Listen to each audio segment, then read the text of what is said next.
জাহান্নামে কেন অনেক নারী থাকবে জানেন? কারণ তারা শুধু নিজেরা অপরাধ করে না, যারা মুমিন মানুষের নূর তারা কেড়ে নেয়। দ্যাট ইজ ওয়াই তারা জাহান্নামে বেশি থাকে।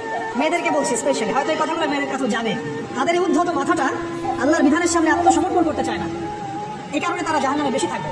রাসূল বলেছেন কিয়ামতের আগে মানুষ জেনা করবে, জেনাকে মানুষ জেনা মনে করবে না, মনে করবে এটা অ্যাফেয়ার, ছেলে মেয়ের ক্রাশ। এখন নতুন শব্দ আসে কি, ক্রাশ। চোখে চোখে কন্টাক্ট হবে, কোএডুকেশনের মাধ্যমে মোবাইল নাম্বার এক্সচেঞ্জ হবে, রাতের বেলা কথা হবে, ফোন হবে, তারপর চা খাবে, কফি খাবে, ঘুরবে, আস্তে আস্তে বেড়ে যাবে, তারপরে ব্রেকআপ হয়ে যাবে। আমাদের কাছে সিম্পল, এটা খুব সিম্পল, সিলি ব্যাপার। আর কোরআনের কাছে এটা কি? জিনা। এক কথায় কি? জিনা। জিনায় লিপ্ত থাকা অবস্থায় দোয়া কবুল হয় না, কিন্তু মানুষ যদি তাদেরকে বের হয়ে তওবা করে আল্লাহর জন্য, তার দোয়া অনেক বড় মানুষের দোয়ার মতো কবুল হয়।